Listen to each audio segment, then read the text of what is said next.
Hello and welcome to another episode. Today we have on someone who has sued Mike numerous times. Unsuccessfully, though. Unsuccessfully.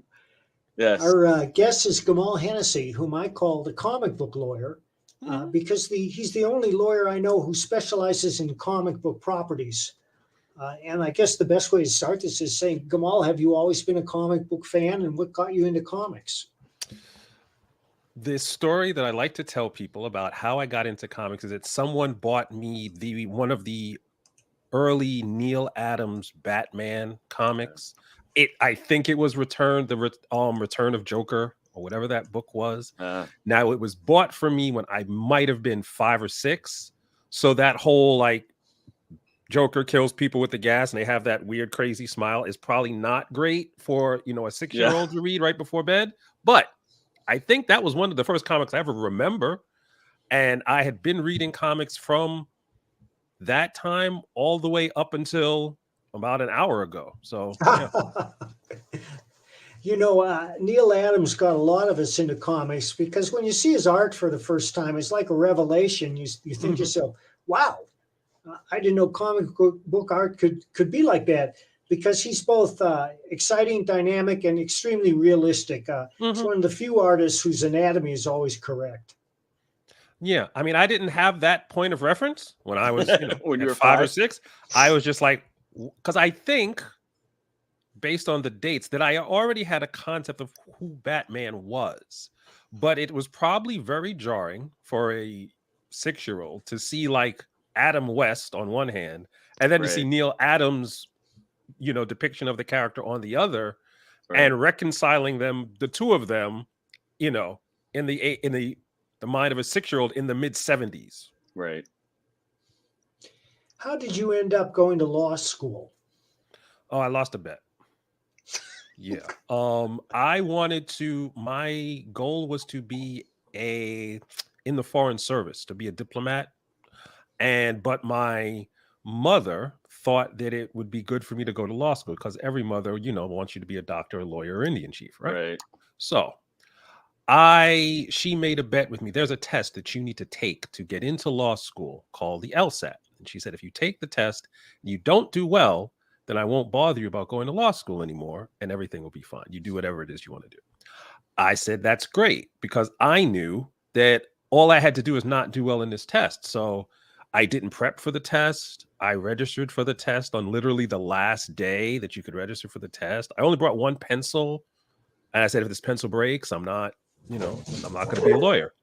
The results came back and I was, the score was so high that I got offered a scholarship to go to law school. So my mom saw that and said, well, you lose and you're a lawyer. That's a hell of a way to lose a bet. Yeah, the thing is, when your mom makes you a bet with you, you're probably going to lose because she probably knows something that you don't know. So, yeah. I did want to say, because you just brought that up about the international stuff, you have been involved in some international legal stuff, right? When I started working in comics, the first job that I had was with a Japanese animation company. We were doing almost exclusively international licensing, bringing stuff from Japan, anime and manga, television series and movies, bringing it to America and Europe. And then when Marvel decided they want to get into the international market, they were into the Japanese market, they hired me to be the international publishing manager. So it was my job to actually sell the rights to all the books around the world outside of United States and Canada, and then but with a focus on opening up Japan for Marvel. So that was most of the work that I did the first 5-10 years I was in comics. Wow. Were you a lawyer at that time? Yeah, I was a lawyer at that time. When I was working for the Japanese animation company, I was their general counsel. But when I jumped over to Marvel, they didn't need me to be a lawyer because they had a whole room full of lawyers that they just kept in there and they never let them get out.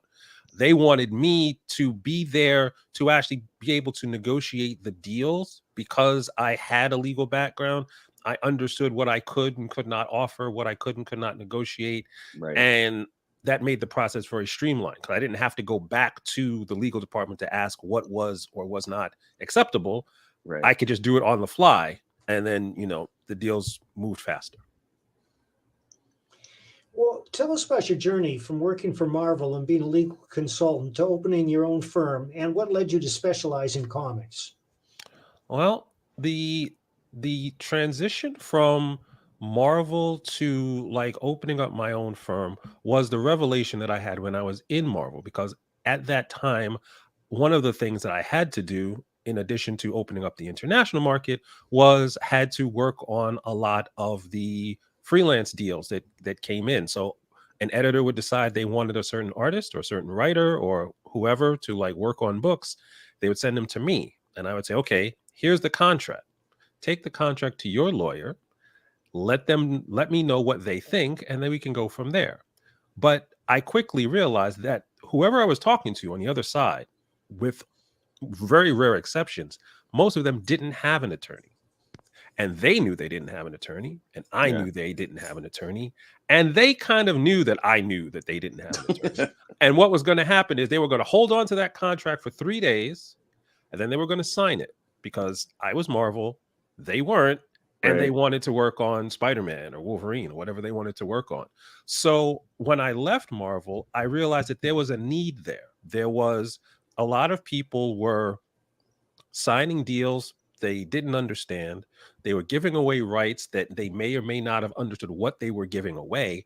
So when I first started my company, it was really just to explain to creative people what they were signing. So they didn't go into signing things blind. And I did that for a good period of time. But as the industry changed and the internet allowed for creative people to actually publish their own books, create their own companies, like develop their whole process, their whole catalog on their own, my business changed. So a lot of what I'm doing now is helping creators set up businesses, helping creators protect their intellectual property, negotiating their contracts, writing their contracts. And then I realized in about 2016 that I was only helping them get part of the way to where they needed to go, because they could come to me to get all the legal help that they needed to get the business off the ground. But a lot of them didn't understand necessarily marketing or advertising or how distribution works in comics or project management or anything else.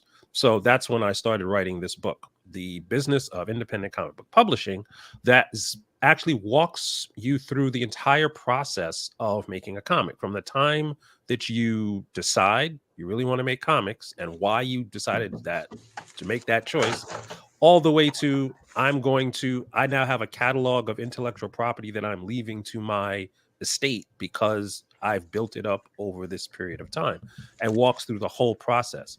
And when that book came out in 2020, was very well received because it was a rare type of book. There's a lot of books out in the industry about how to create comics, the art and craft of actually doing creating comics, but there's not a lot about the business of it.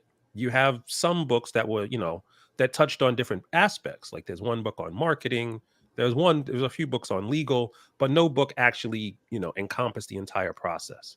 And that was a very well received book. But I realized once you actually publish a book and the book goes to the printer, the book is old. So now things have changed. Because in the process of writing the book, I was writing, I wrapped up the book, I guess, in April or May of 2020, which was right when the pandemic hit. And in that, I had a specific chapter on how Diamond was the only way to actually get your books into the direct market because they were the only distributor there. And I read that as I was proofreading with my editors, like, oh, this is just completely wrong now. So we have to now rewrite the whole thing. And after the book came out, that's when NFTs became a thing in comics. And that's when Image started to unionize, and there was all these sorts of things that continually happen in any kind of industry like comics. So what I did was, instead of deciding to continually update the book, I started an organization called the Comics Publishing Institute, which is an ongoing educational service to help people understand how the comic book industry works and what options they have at every stage of the development of their book, whether they're doing independent books, whether they're working freelance, whether they're doing a creator-owned deal, whether they're just investing in the comic book industry as a whole. Help them understand it in a way that as things change, they can still make the moves they need to make with an open eye to actually, give themselves a better chance to succeed. Your book has nothing about how to draw Nope. or how Nothing to about write. how to draw, nothing about how to write, except for I actually focus on how to actually look at the narrative that you have and the story that you have and fit it into the business concept that you have. Because if you're trying to sell an all ages title, you're going to actually pursue a slightly different business model than if you're producing something like a heavy metal or a Penthouse Graphics or something like that, because the distribution is going to be different, your marketing is going to be different, your advertising, where you're actually going to sell the books, all of that's going to be different. How you're pricing the books is going to change. So it's not about the art, although I do make reference to all the different ways you could actually learn how to draw and write comics. It's about how to take that and apply it to the business so that you have a cohesive thing when it comes to matching your creative to your business ideas. I imagine that you must have increasing interaction with Hollywood and producers who are interested in independent properties. Yes, in a lot of cases, what's happening now is comic book creators or publishers that I work with will come to me and say, okay, someone's giving me an option deal and I need that reviewed. Or someone's decided they wanted to license a comic for, let's say, an independent video game and things like that. So there is more and more people, because comic books and some comic book publishers have set themselves up so that the comics themselves are basically a proof of concept. It's basically a way to get in the door to Hollywood or Silicon Valley or wherever, because the idea that a comic book is basically a cheaper way to test an idea to see if it has viability, Right. in the market. It costs, hundreds of thousands, if not millions of dollars to make a sizzle reel, or to make a pilot of a TV show, and then to see if it works.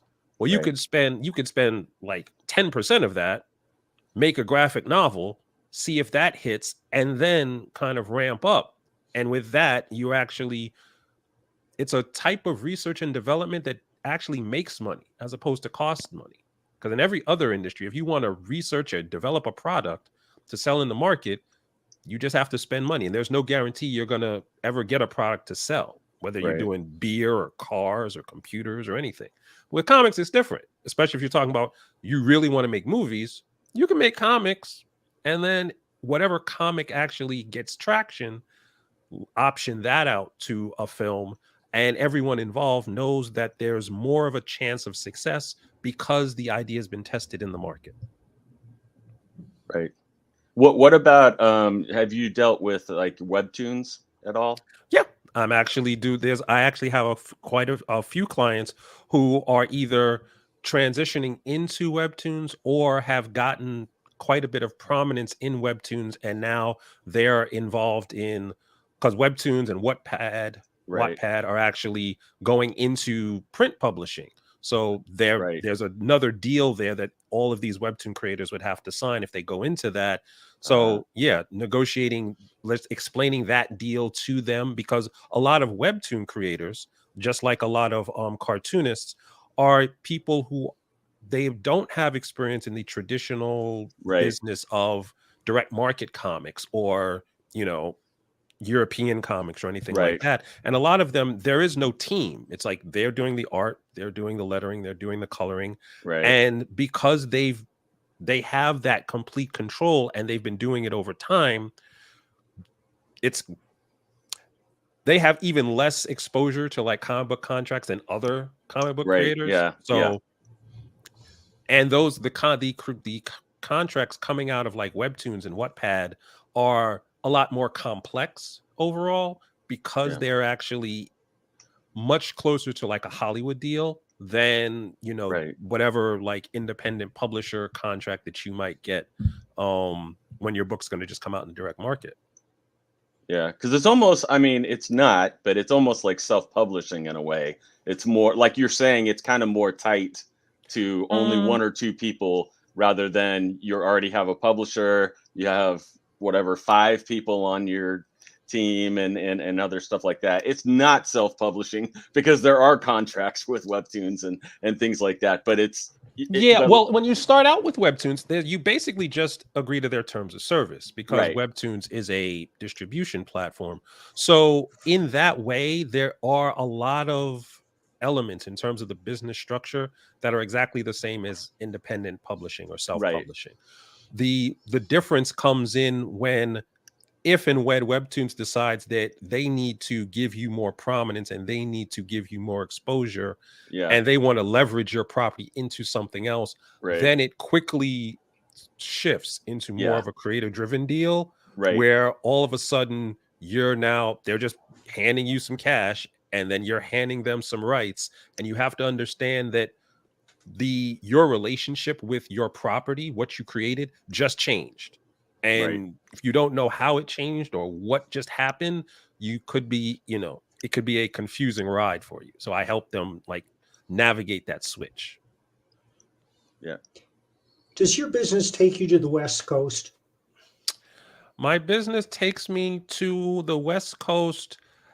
It used to. Well, actually it still does because I do when I do conventions, like half the conventions I do are on the West Coast. But because comic books is like a geographically dispersed industry, I have clients on the West Coast, East Coast, Canada, Europe, Asia, but I don't have to leave New York most of the time to help them because you know even the way comic books themselves are created, you have people all around the world making one book. The fact that their lawyer happens to be, you know, all around the world is not a really a detriment, especially since the pandemic happened and nobody was going anywhere anyway.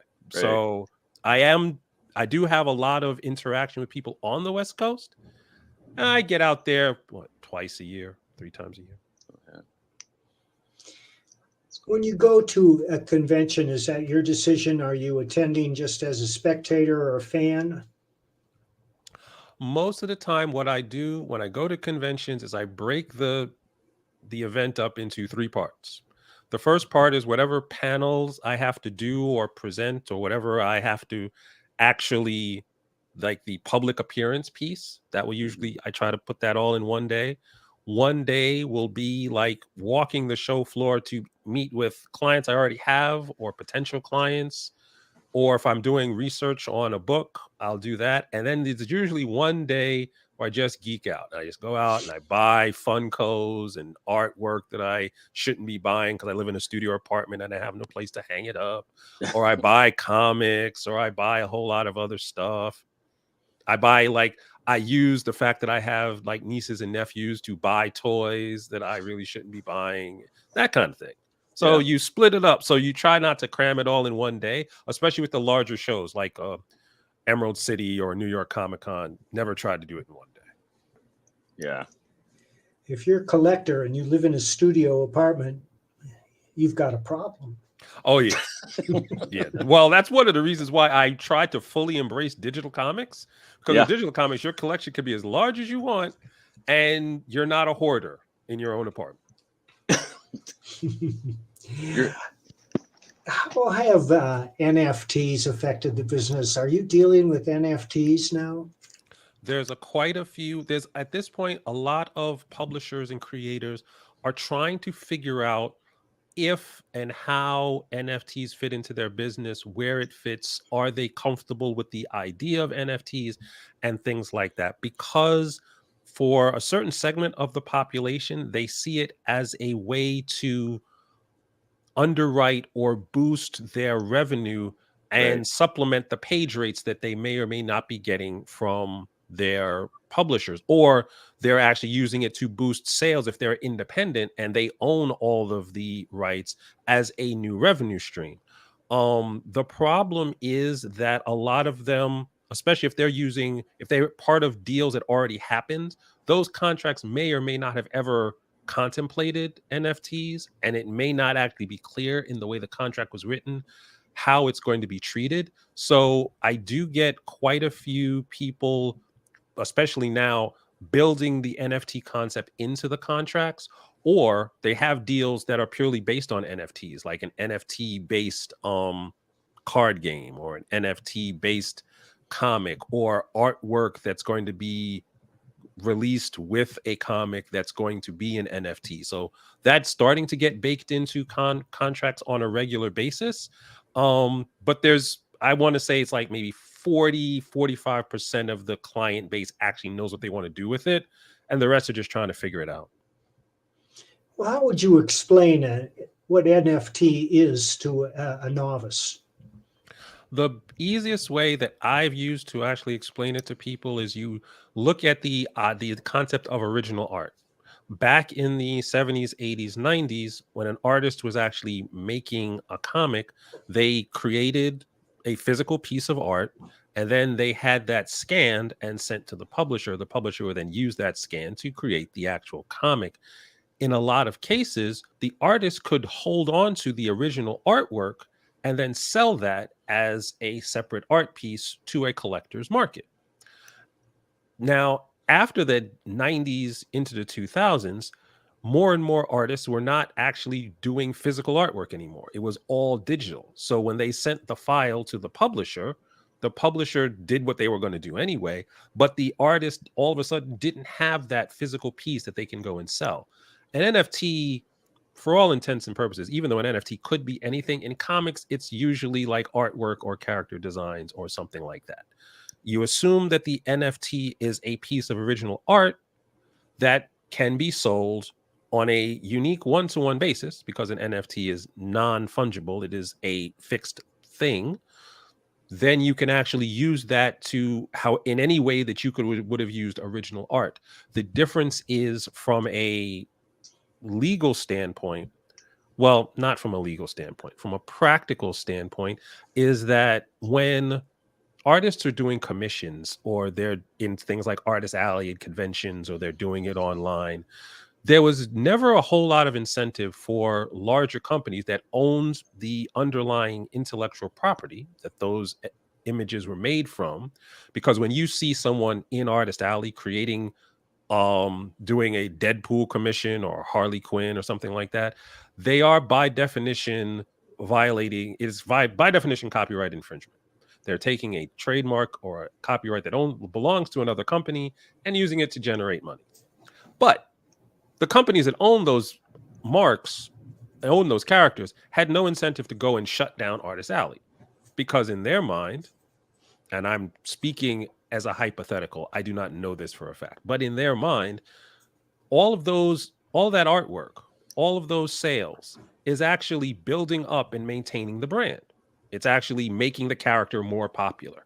There's no reason to go and shut that down. That's like marketing that they don't have to pay for. And even if they did, the amount of money it would cost them to send lawyers or whoever into every convention and every Artist Alley to shut down everything is going to be a lot. And the PR backlash that's going to get is not worth the hassle. So just leave them to do that, and it is all fantastic. However, NFTs generate a lot more money. They're a lot easier to control, because it could just be one person sitting in an office in LA getting information about all the NFTs and then sending a whole lot of cease and desist letters. It's actually digitization makes this whole process of enforcement much easier. And because there's so much more money on the table, it's not a $25 commission, in Emerald City. It could be a $250,000 thing being sold.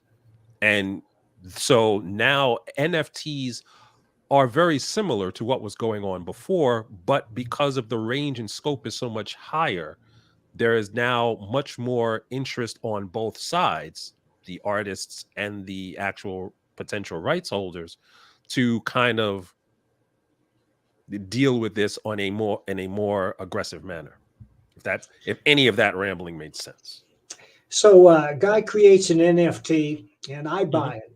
Mm-hmm. what's to prevent me from just forwarding that NFT to all my friends? I believe because the NFT is part of a blockchain and it Yeah. actually keeps track of how many the copies that are made and the quality of the copy and the ownership of the copy. Once you buy an NFT and then you forward it to all of your friends, you forwarded them a JPEG. Technically, you did not forward them the actual NFT. You forwarded them a copy of an original, quote unquote original, because an NFT could be made of something that everybody has already seen. So it could be that you have this original and you've sent it, and now that's not the original. So the only person who actually paid for it is you. So, but the originals are most often digitals, aren't they? Mm-hmm. The originals are most often. Well, there are some NFT schemes where the NFT is actually tied to a physical product. So there's one company that I heard of that was taking very rare collectible comics and creating NFTs of those comics. However, when you bought the NFT, you also gained ownership of the physical comic. Now, you could have the physical comic sent to you, or you can keep it in the, climate controlled vault where it is so nothing would happen to it. And now you own, Superman #1 or action. No, it's Action Comics #1. Yeah. So there are situations where you could get the physical thing tied to the digital. But most of the time you are correct. It is digital. Most of these NFTs are brand new creations. Yes. Yes, because the NFT concept in and of itself, to the best of my knowledge, is only a few years old. Right. But the only way you can see them is if you have an electronic device. Yes. If once you actually get the receipt that you own the NFT, I think the only way you can buy an NFT is if you have an electronic device. I don't think you can do it like in the mail. Right. Right. So yeah, an electronic device is a prerequisite to even get involved in the entire concept. So can I insure my NFT in case there's a massive electromagnetic pulse? I would be very, very surprised if you could not insure an NFT. Because just knowing how insurance companies operate, if they see the value in anything, they will create a way for you to insure it so they can get some money.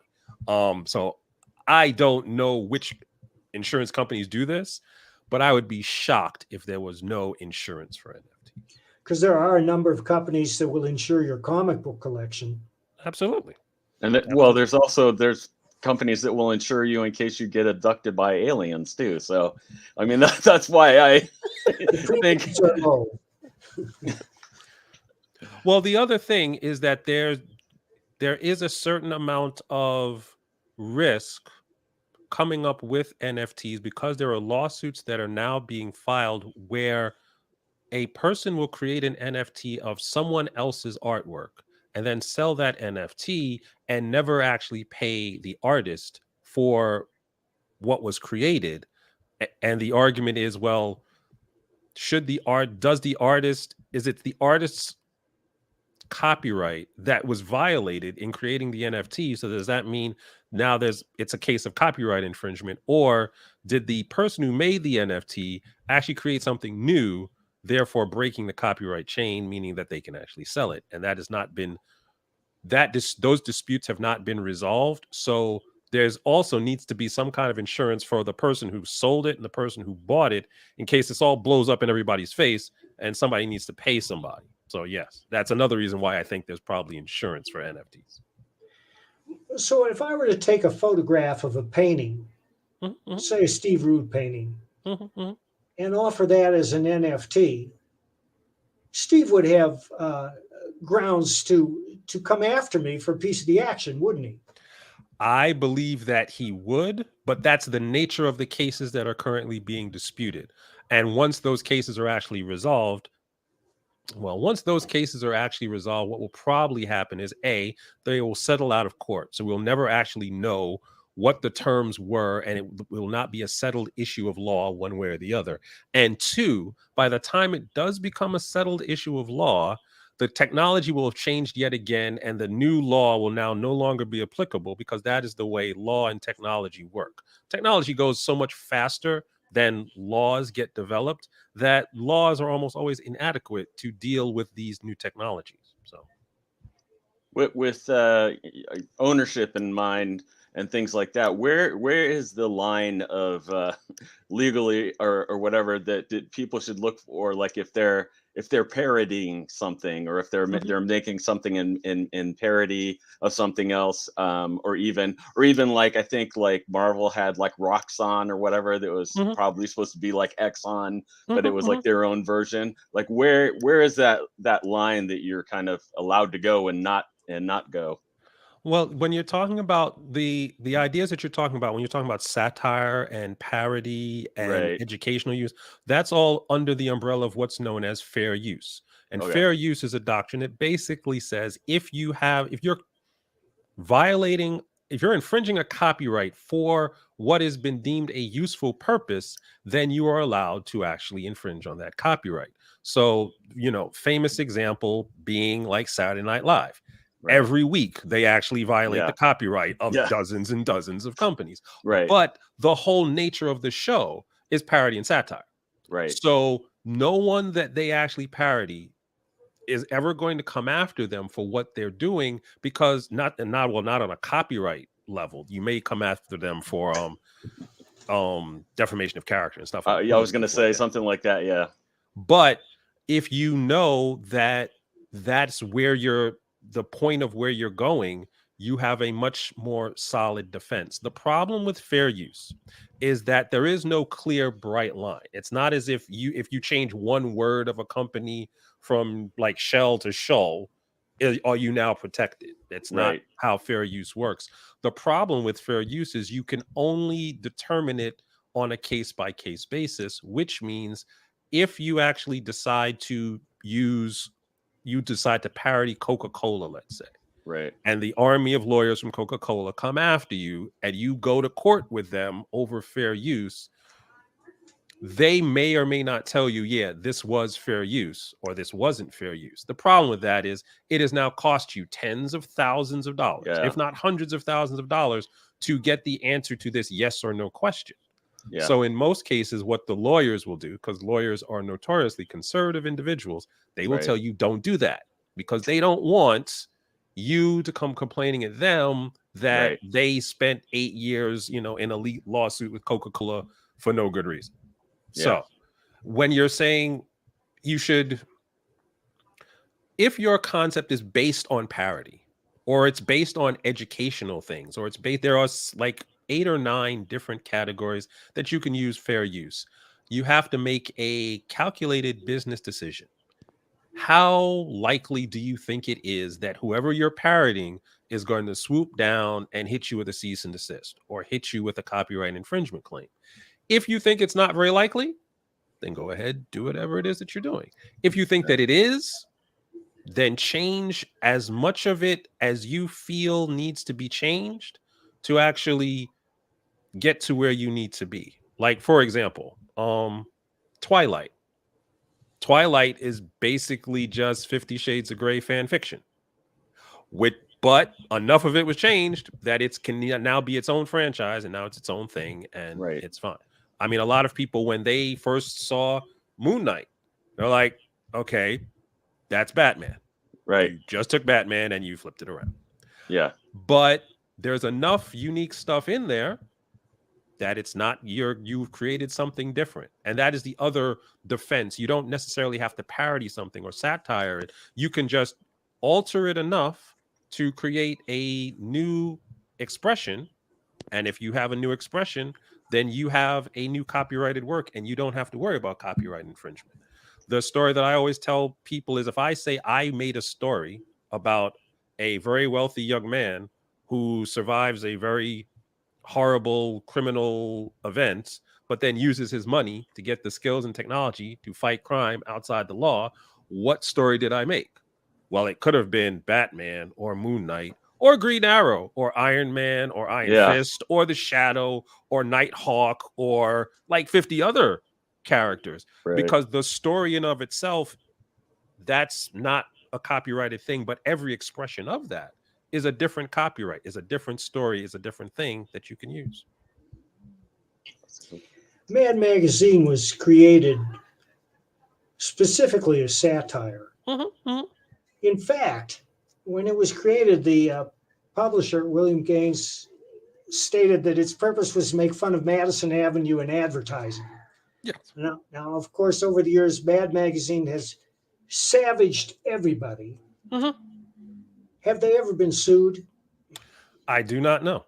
But I would assume if they were sued, they probably settled, or the person who sued them lost, because a lawsuit like that could cripple a publisher. And the fact that Mad Magazine was never crippled that way leads me to believe that if they were sued, and they probably weren't sued very often, if they were sued, they didn't lose. I should also think that any company that went after somebody for satire would be worried about their public image, for being perceived as humorless and overly proprietary, when satire is protected by law. Exactly. Well, that's one of the reasons why one of the other reasons it's very hard to actually make the decision to go after someone that it's clearly satire. If there's a question whether or not the actual depiction is satire or not, or if it's some sort of defamation or invasion of privacy or anything else, that's a separate issue. And it's also a separate issue depending on who the individual is and how predisposed to litigation they are. Because some people like to sue people all the time. That's true. So they don't really, it doesn't make a difference to them, because they've already, at any given time, they've got 15 lawsuits on the docket. One more is not going to bother them one way or the other. There's other people who their public persona is not to be litigious in that way, so they would rather not. Were you at Marvel when the Kirby family sued? I do not believe I was at Marvel when they sued. I believe when they settled, it was 2014, 2015, because I was there 2002, 2003. So I do not believe I was there for that suit. When you look at the lawsuits and the fights generated by creation of comics in the Golden and Silver Age, it makes you wonder why there weren't attorneys like you at the time. It certainly would have saved everybody a great deal of trouble. But I guess that has to do with the changing perception of what constitutes comic book publishing. Because at the time when Superman was born and all those comics, up through even the 50s and 60s, it was considered a minor tributary of pop culture. It just wasn't important. It was something kids read and bought at the newsstand. And it's only in the last 15 or 20 years that it's become this immense entertainment juggernaut, which pretty much rules the whole entertainment industry. Well, there was the archetypal story that I always heard was that Siegel and Schuster, they went to deal with what was the company that would then become DC without an attorney. But Bob Kane actually dealt with that company, and he had an attorney. And that the deal that he got was significantly different and significantly better than what Siegel and Schuster got, which is why there were no stories of Bob Kane, struggling to pay bills and, can't get health care, and because he actually had his deal up front. Now, I don't know how true that story is. That could just be, mythology that lawyers tell each other to make them feel better.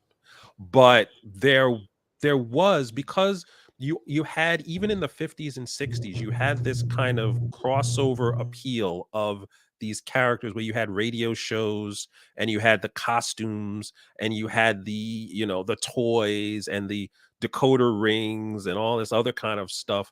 There was all the publishers and the merchandisers who latched on to those fan bases always saw that there was quite a bit of cash laying around, but they never, to the best of my knowledge, they did not necessarily see themselves as quote unquote comic book attorneys.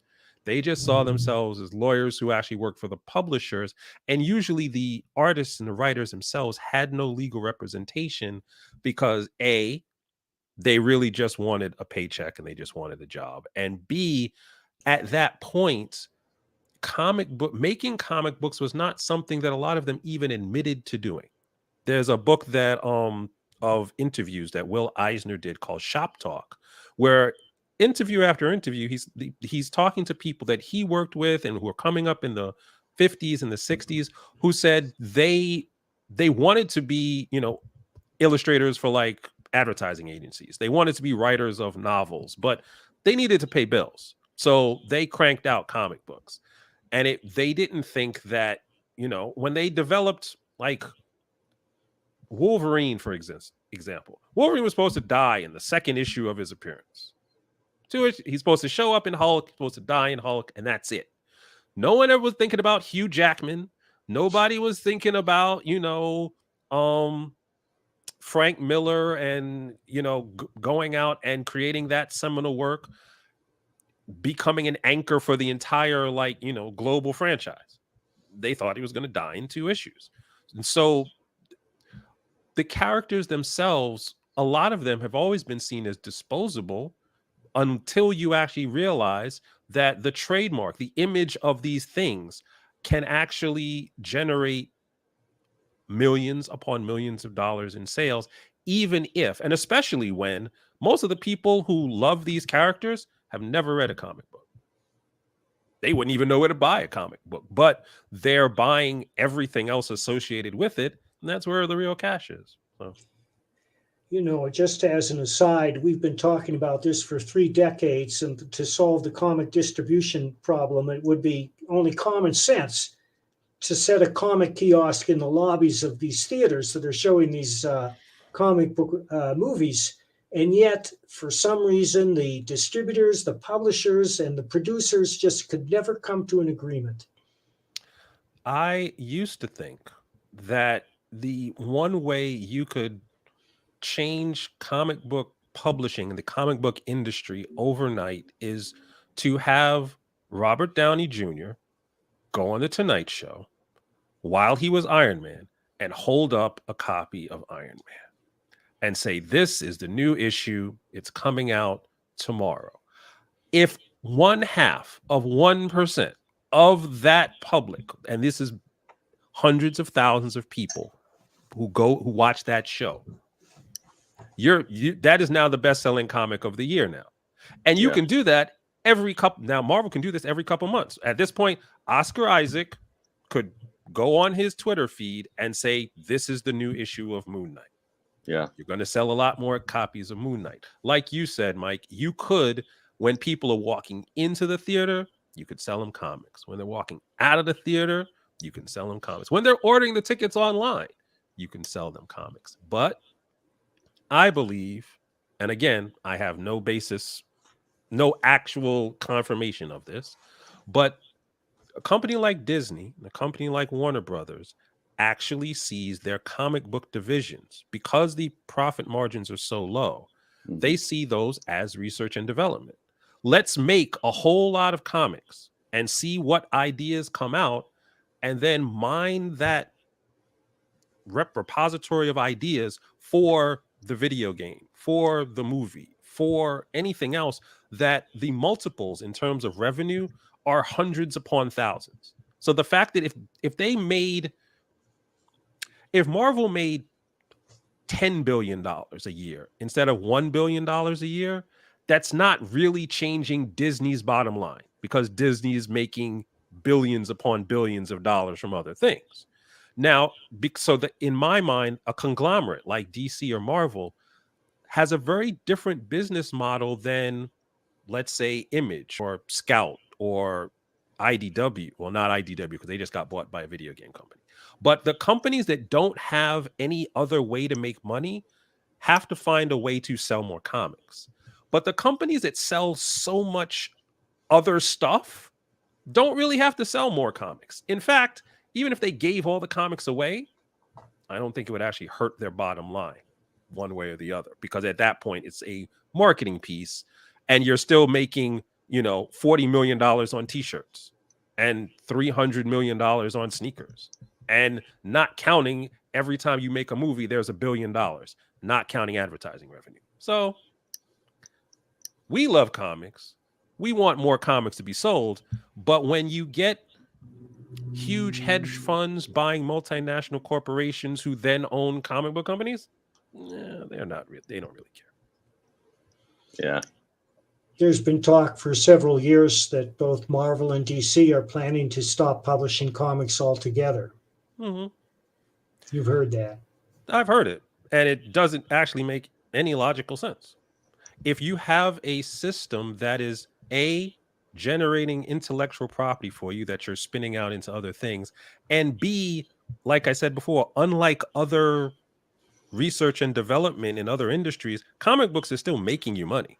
It's not making you a whole lot, but in most other cases, you'd be losing money. So there's no logical reason to shut down. Like, if you have a cow that's making milk, just because the milk is not, solid gold, there's still milk. You still need milk, so use the cow, whatever. Yeah, because they've still used in some of the TV shows and the movies. They've been using even storylines and stuff that have just come out like a couple of years ago, with, like, in Batman's case, like the Court of Owls and some other things. So yeah, I mean, and anybody that works for them knows you're basically giving away your rights to those characters when you work for those companies. So yeah, it's free research and development for them. Yeah. Do you know if DC or Marvel are in the black? Do you know that? Do I know that? I'm not in their accounting department, but based on their 10Qs and 10Ks that they do for their investors, yeah, they are profitable. They are profitable divisions of the conglomerates that they belong to, because what they're pulling in is more than what they're actually paying out. When Rob Liefeld created Deadpool, I think he did it under a work for hire agreement. Well, what probably happened when he created that character was he had a work for hire agreement, and he also had a separate agreement called a character creation agreement. The character creation agreement specifically lays out that you are contributing work to a pre-existing book, but you're adding something to that book. And in exchange for that, we're going to give you something above and beyond the page rate, whether that is a bonus because you created the character, or back-end participation based on what may happen to the character in the future, or something like that. Now, depending on what your leverage is when you're actually doing those deals, you can get more or less. And I don't know how much Mr. Liefeld had how much leverage he had when he created Deadpool, or what kind of deal he got, but Deadpool became Deadpool, and yeah, he didn't own it. I never had such an agreement, but I have to say that when both Marvel and DC used my characters and ideas in their shows, they contacted me and gave me a bonus. Now, did they contact you and give you a bonus because it was in the contract, or they contacted you and gave you a bonus even though it wasn't in the contract? I believe it was the latter, but I never had a lawyer look over those agreements. But the example is, I created Microchip for Punisher, and they used him for the Netflix series. And they sent me a nice check, and they used my Flash storylines and characters I created in the Flash TV series, and they compensated me for that as well. I don't ever recall signing a character creation agreement. I think that by the time that happened, it just had become expected, and they did that as a goodwill gesture, because they did it for an awful lot of creators. Well, again, if they gave you a bonus based on the character that you created, that just shows that at least from my economic analysis, the money that actually came in from that show, or the licensing of that show to Netflix, was such that it was in their best interest, and there's no downside to giving you money for what you created, whether or not it's actually in the deal. That's one of the magic parts about contracts is contracts usually spell out the bare minimum of what it is that you have to do. But if someone wants to give you more, they can give you more. most of the time you're not going to stop them. You're not going to get Yeah. mad. It's like, oh, it's not in the contract. Don't give me that bonus. No, who's going to say that? Yeah. Have you been involved in litigation that concerns independent properties? I'm thinking specifically of The Walking Dead, because I know that Kirkman had a beef with his original artist, I believe it was Tony Moore, for many years. I heard of that litigation, but my practice is is exclusively transactional, which means when people want to come together to make stuff, or when someone decides they want to launch a company or do something like that, then they call me. If they are at a stage where they need to argue with people, I'm not really an arguing type of person. If you want to make a deal, make things happen, come to me.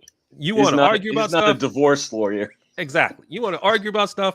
I will gladly give you a referral to people who are much more well equipped to argue and litigate and yell at each other and stuff. I don't want to do that. I just want to read comics, So if I help people make comics, I get to read comics. It's a win for everybody. Gamal, are you aware of the website icv2.com? Oh yeah. I know one of the writers there, Rob Salkowitz. Have you met Milton Greep? I have not met Mr. Greep, but I have been reading his stuff, his analysis on the industry for quite some time now. Says Milton was our first publisher. Okay. Nice. Are you familiar with?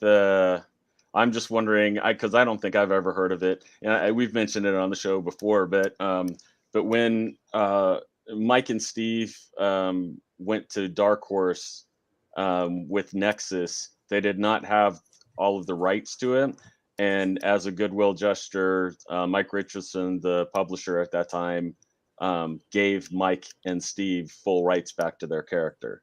Mm-hmm. I'm assuming that is extremely rare because I have not heard it happen very often. There are.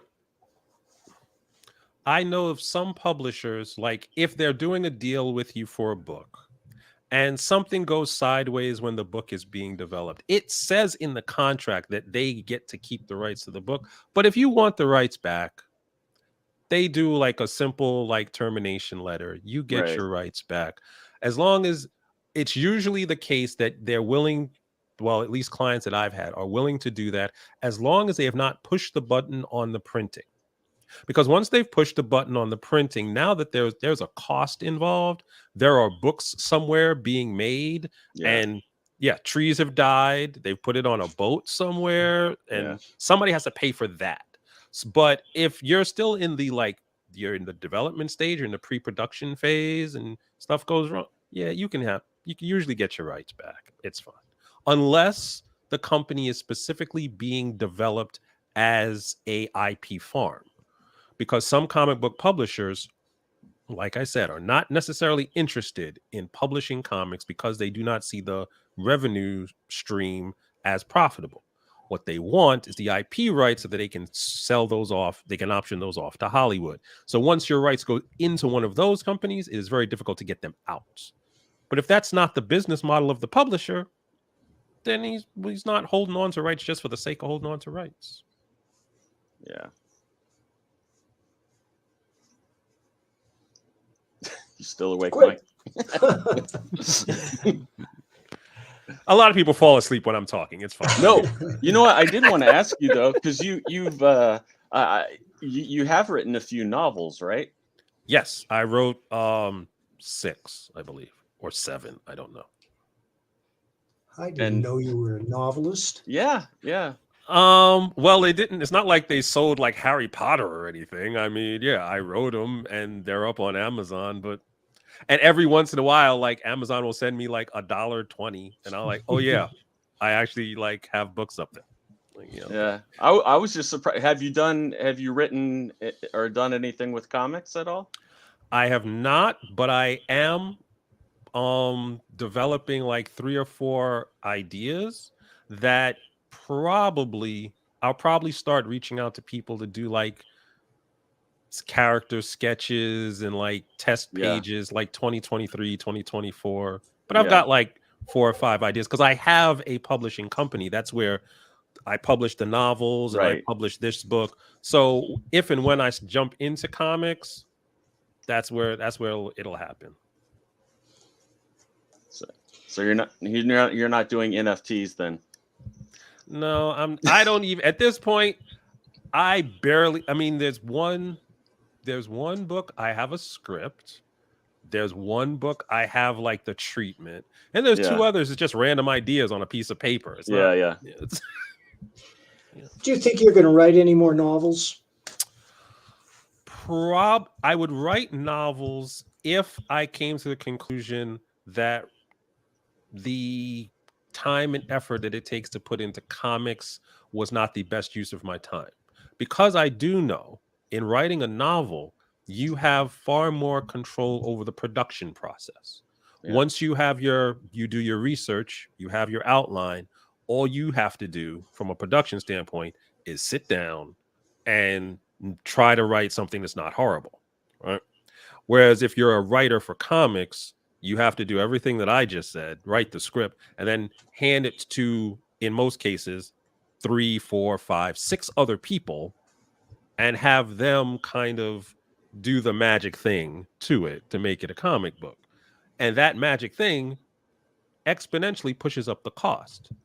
Like when I sat down and actually did a profit and loss statement for a novel, I realized the actual upfront cost, very low. Yeah. You basically pay for your internet and you're good to go. Yeah. Whereas comic book, yeah, there's a lot of stuff going into that profit and loss statement, and there has to be some investment money from somewhere. So, Well, there are a number of creators who write, draw, ink, color, and letter their own work. Yeah, I'm not that talented. I can't do any of those things. Now, those guys I can have a barely leg up, write. and they're the ones running Kickstarters. Well, quite a few of my clients, their initial distribution model is Kickstarter. That's where they're going to get the book off the ground, and they're going to recoup a lot of the upfront costs that they paid to get the book out the door. But even a lot of those, they'll have collaboration agreements where they're working with someone else, or they'll do a work for hire agreement where they bring in other people. It's just their financing mechanism and their investment mechanism are a little different because their distribution method is different. But you have some cartoonists who are they're doing everything themselves and then putting the book out. But you have a lot more traditional creative teams doing Kickstarter because it's a way to get the ball rolling. And I have to say that because of your involvement now, we have a contract for every project I create. Well, that's why people keep me around. They want to make sure that everything is. Well, a lot of people now come to me and they say something to the effect of, well, I started doing a book with my friend, and then in the middle, I realized I should have a contract. Now, that's what we like to call better late than never, because in a perfect world, you have a contract laid out, no matter what the relationship is, you have a contract laid out before usually before the artist starts making the art, because in most cases, it's the writer who is the impetus for the deal. But they already have the script. They already have the thing that they're working on. And then they find an artist and a letterer and a colorist. And at that point is when they should have the contract in place and when they should have the corporation set up, if they're going to have a corporation, so that they can use that for tax deductions or all the things that they have to pay for and all that other kind of stuff. But if you do it while you're in the process, you make the contracts while you're in the process, not the end of the world. The worst part is the book is already out in the world and it's making money, and now you want to write a contract for that. That's because now basically the toothpaste is out of the tube. And the absolute worst piece is if like Netflix has called you and no one has a contract in place. Oh, yeah, you might as well just hang up on Netflix because that deal's not going anywhere. Where can people find you on social media? Oh, well, the good news is the name Gamal Hennessy is fairly unique. Not a lot of people have it. So if you type in Gamal Hennessy into Google, you will find me on Facebook, LinkedIn, Twitter, pretty much the main 3 places. But if you want to go to my website to actually see a lot of the things that I'm working on, it's called creativecontractconsulting.com. And that's all one word. And if you want to get a free consultation for the legal or business things that you're doing with your comic, you can just I have a page there. You can actually just contact me. We set up a free consultation so that you can figure out what it is that you need to do to make sure that the legal and business aspects of your book are in place. One last question. Yes. Does your business card have a cartoon figure on it? No. At this point, my business card actually has no illustrations on it. However, the last time I gave someone a business card was probably 2018, 2019. Just because when I go to conventions now, people just take my name and they put it in their phone and they find me on Facebook and that's it. Right. And then I don't have my card anymore. Yeah. Yeah. I should get a QR code card though, that they can just scan it. I've been thinking about that for a while. But yeah, there's not going to be an illustration on that either. So thank you very much, sir. Thank you, sir. Appreciate it. Had a good time. Yeah. So definitely check out his stuff, look him up. And I will tell you, one of the first things you're going to find when you look him up is he's listed on Goodreads, and you will find his novels. See, I should have hired you to be my literary agent. Well, have a good one. All right. Thank you, gentlemen. Have a good night. Yep.